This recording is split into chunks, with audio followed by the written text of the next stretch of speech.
Well, good morning, everyone. My name is MightyStream, and today is August the 17th.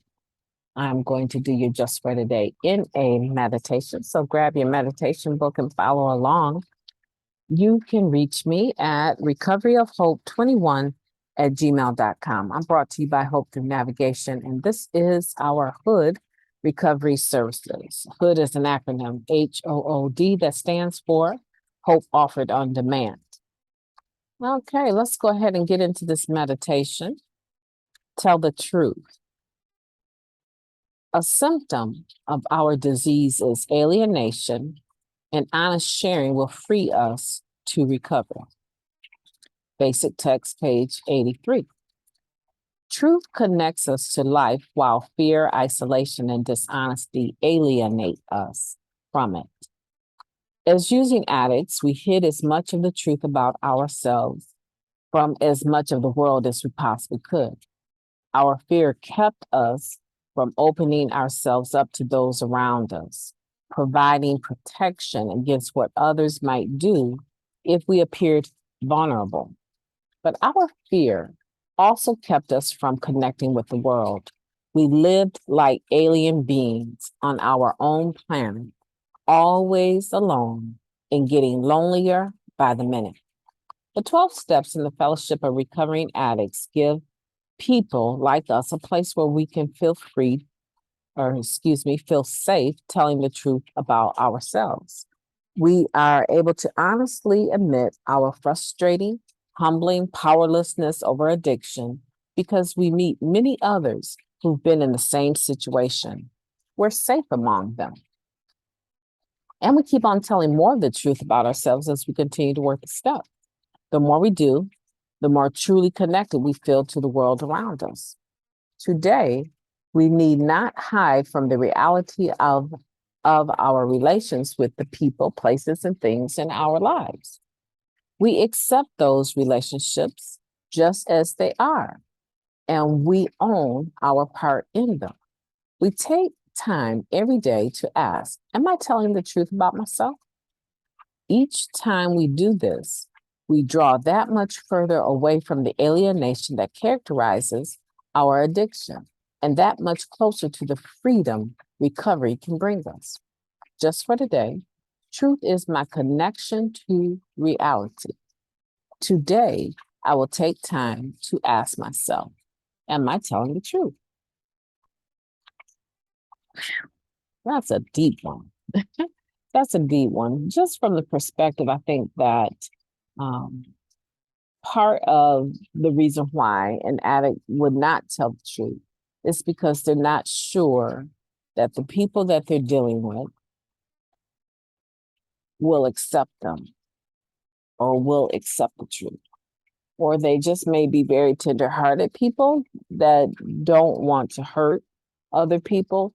And so without really realizing it, they start to mold the truth in a way that they believe is more palatable for the people they need to share it with. And sometimes that means lying by omission, right? That means leaving something out so that they don't know the exact gory details about the situation, right? And they'll be more likely to support us, finance us, help us, believe us, give us a couch to sleep on, right? And how many, I mean, we all have experienced this. You know, and alienation is a part of our disease, right? So we do things to separate ourselves away from other people. It's not even isolation, right? Necessarily. We do things to separate ourselves from other people because they're not going to tolerate it. And so this is more like alienation.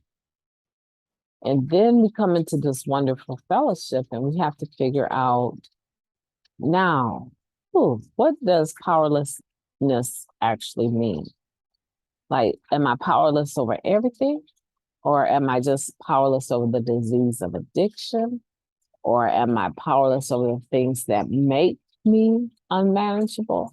What is it that I'm actually less powerful about, right? Or powerless about. And so we have to begin to wonder or begin to meditate on that in a way that makes sense for us, right? Because really, when it comes down to it, you are the one that has to take your first step. You're the one that has to take your second and third step. So in the beginning, when you're taking your first step, you need to come to terms with what does powerlessness mean to you? And that's why that's a good question in that step work. But ultimately, what it's going to come down to, mostly every addict that has surrendered to the disease of addiction, right, admitted that they were powerless over the disease of addiction and that their lives had become what? Unmanageable. Everyone that actually does that in a thorough manner, they don't ever rethink like later, now I have some power over it. Right? If you ever go from doing a thorough first step into now you think you have some power over the disease of addiction, right? And because your life had become manageable to some degree, that you think you have some power over the disease of addiction, the only actual power you ever have over the disease of addiction is the one before you pick it up. That power of thought that you have to refrain from picking up the first one is the most power you will ever be able to have. Because once you pick up the first one, all bets are off. Right? So people that work a thorough first step, they don't generally have a tendency to go back. If they ever go back, it's because there was something that got skewed, right? Their perception of their reality in some kind of way got skewed, right? And they thought, well, I'm more manageable now. I've attained a few. Maybe I can successfully sociably use. And maybe their friends did it, but they were not able to do it, right? So what does this have to do with telling the truth about ourselves? The point that I'm making is in the beginning, when we first come to the fellowship, we have a tendency to not tell the truth about ourselves. We just tell a little bit when we're sharing, and then we kind of watch the room to see how people react. And people's reaction absolutely has absolutely nothing. Like we talked about yesterday, there's such a tendency to go into a meeting in a funk and have an attitude, to be judgmental, rolling our eyes, sighing, whispering with our girlfriends, or our, or looking at our videos on Facebook, reels on Facebook. We have a tendency to be very dismissive sometimes in the meeting, especially if we just showing up, right? We're not really trying to participate. Carrying the message to the still suffering addict is not really our purpose. We might be chairing a meeting, but we're not really, we're not really into it. We're not going to make sure the meeting maintains an atmosphere of recovery and be responsible to make sure that it does. No, we're just, it's something that we agreed to and we can't get out of right now. So we continue to do it. Right? So people have a tendency, like I said, to come to meetings and be somewhat judgmental. They shouldn't be, but of course they do. They have bad days. And so when we first come around, we may not even sense, hopefully we sense the love of the fellowship, but we may actually notice the differences, right? We may actually notice all of the negative things instead of all of the positive things. And that wouldn't be a surprise because we're just getting clean. But why is telling the truth about ourselves and learning how to do it from the beginning so important? When you tell the truth about yourself, there's nothing else to lie about. There's nothing else to cover over. There's no more hiding. What is there to, what shame is there in that? Right? When you tell the truth about yourself, it's like, this is who I am. This is my face. This is who I am. And either you accept that or you don't. But even if you don't, it's not going to change the trajectory of my future. It might change yours because that's a spirit of negativity and pessimism and judgmentality that you're dealing with. But when I tell you the truth about who I am, that's why when people later reveal to me their truth, like who they really are, or I find out after a period of time that a person has been lying by omission for a long time, like I start to look at that individual differently.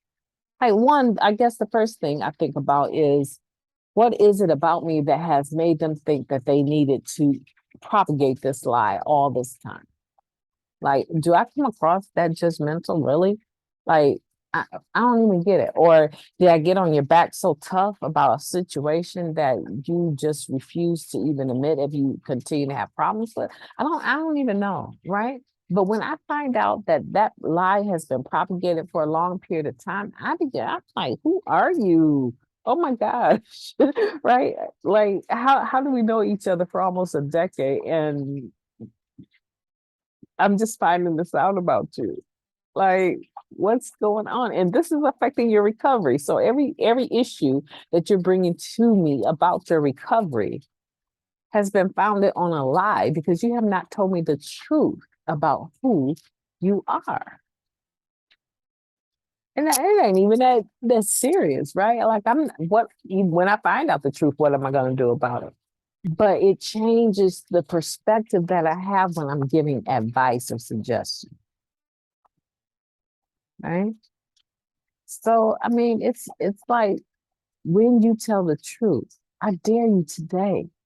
I dare you, I double dog dare you today to tell the truth about who you are.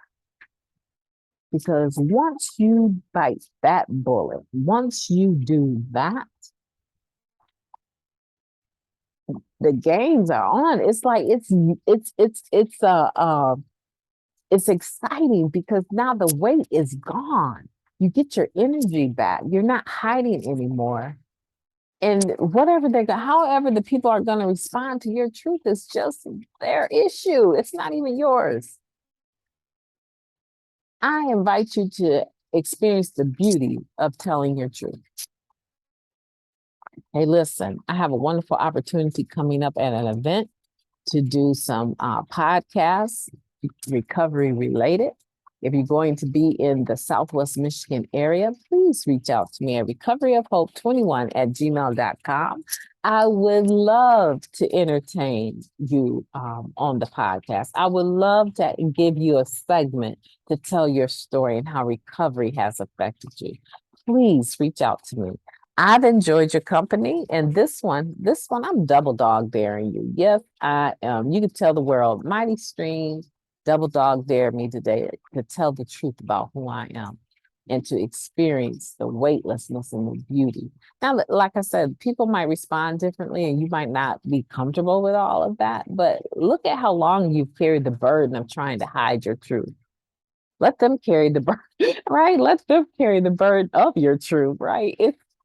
It's like it doesn't have to hurt anyone, right? It doesn't have to be high stake information. But I'm just saying, like, all this time you've been carrying the weight of hiding it. Let them carry the weight of you revealing it. It's not your business what they think of you. It's not your business. What people think of you and what they say about you is not your business. That is one area we have to, as recovering addicts, remain emotionally clean. Like, I can't get into what they think about me. Does it bother me sometimes? Am I concerned sometimes about what people might be saying? Absolutely, I'm human. But if you've been around me if you've been in my presence for 30 seconds, you you already know I bring the energy wherever I go. I bring the love, the God, the excitement, the even in negative situations, I bring God into it, right? So I'm like, I'm not concerned about that. It might hit me for a second that someone hates me or rejects me, but I'm just like, it really? Like, how do you hate bunny rabbits. Hey, I'm very, very soft, cuddly, and loving, right? So if you hate me, I'm not thinking it's a problem with me. I'm thinking it's a problem with you, right? And that don't mean I don't have character defects that I need to work on, but here's my point. Carrying the weight of not telling the truth about myself, keeping secrets about who I actually am, right? Takes your energy, takes your life away, takes your happiness and your joy away. Let them have it. Like this is where I'm at. Like, okay, an example. This is something I've been seeing lately because we're, kind of dealing with um, a loss of my brother-in-law. And so people have a tendency to just drop by. Like they don't make a phone call to the family and say, is there anything you need? I would like to bring. I mean, they want to know what you need and if you need help, right? But they don't do that before they bring it. So a lot of people show up at the doorstep with enough food to feed 100 people. I'm exaggerating, but enough food to feed a lot of people. And this is well prepared food. You can tell they put their heart and their energy into it. But there's no freezer space, there's no refrigerator space, and there's not that many people. It's the family is very small and close knit. It's who's going to eat all this food? Right. And then when they come, they don't come and stop at the front room. They walk all the way through the whole house. And I'm trying to think, there's got to be more like the householder, right? Which would be my sister, should say in some form or fashion, if you have not called first, please go back to your car and call. And please stop at the front room, right?